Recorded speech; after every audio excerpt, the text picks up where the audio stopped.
So we're into the farm at Windhill, and it just takes you around past the old farmhouse, which is inhabited. Some portions of it apparently at least 500 years old. So medieval, very old barns here.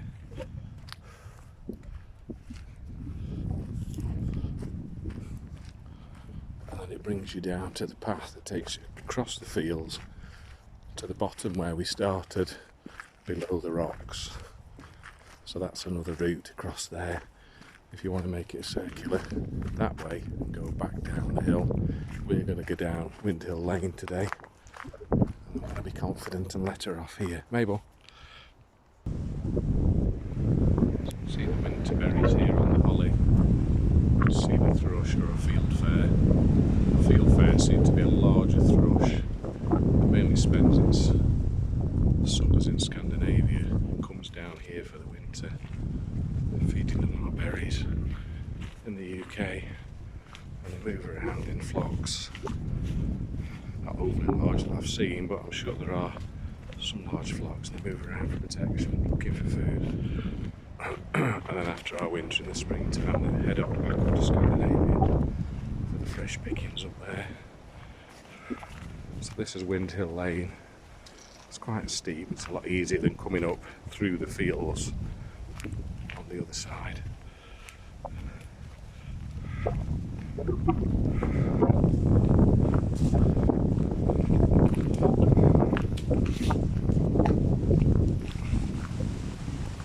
Just going to name this walk the Rocks and Windhill. Easy.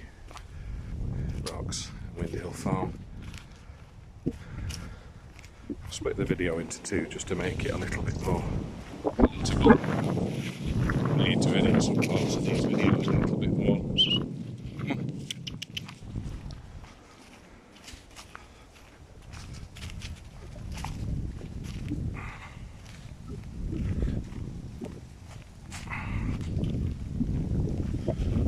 So we haven't seen the sheep, but luckily, even though the dry stone walls haven't been built up on this left side, or even the right side particularly, they much more seem to be a single level of stones just piled on top of each other. There's no real structure than that. So there's post and rail either side with wire netting on the top. Still got the little animal holes though in the bottom. Mabel, come on.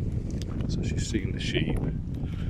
They've all been tucked. They've all got that telltale mark on the rumps that the ram has tucked them, mated with them. So hopefully, come late winter, early spring, they'll be having that spring lamb.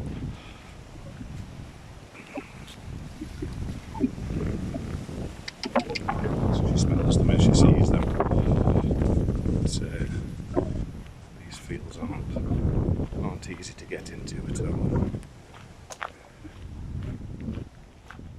Fairly stock-proof down this side.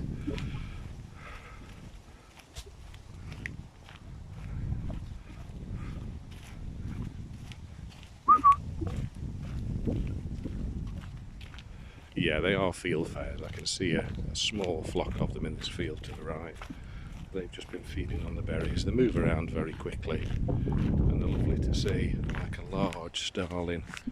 Not much larger than a starling, but that little bit bigger, a slightly longer beak, I think, having looked at them. So we've got at the bottom of we've got about another 100 yards to go till the bottom of Windhill Lane. The sheep fields to the left, and then over to the rocks field, and then in the distance the large sheep house wood with its caravan and trailer factory right dotted in the middle, which I still find very unusual, but it's there and it's a good local employer.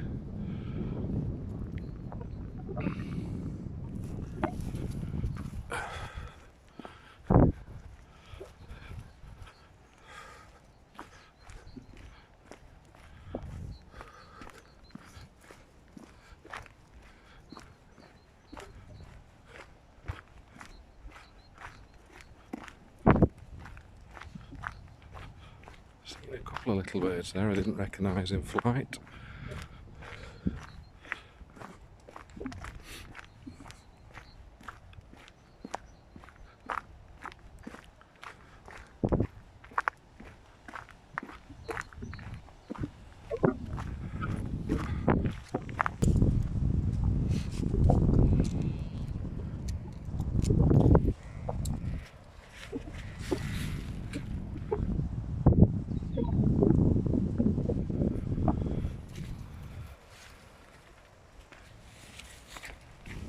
It comes down to the bottom of Windhill Farm Lane and to Oak Lane,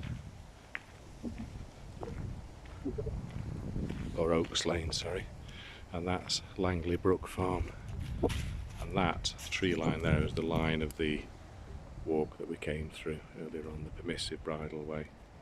So we're going to walk up this way, back along the top part of Oaks Lane.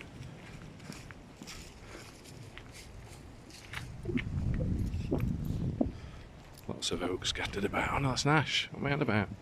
A massive ash. You can tell by that distinctive, very deep ridged bark, lighter coloured than an oak. Oak is much deeper in colour usually.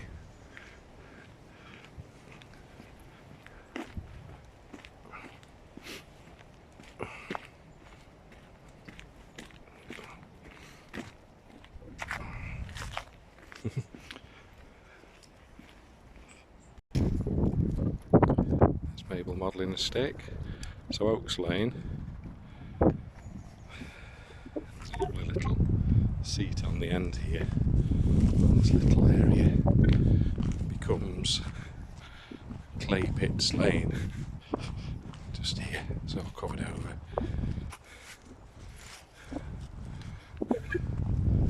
And then in about 100 yards or so, you're back down to the duck pond where we started and the trees above Underbank Reservoir. So it's a lovely an hour to an hour and 15 minutes from the car parks down at this end of Underbank Reservoir. And it's really, really lovely. And the weather's been great, so get out if you can, folks. I'll see you in another video. Bye bye.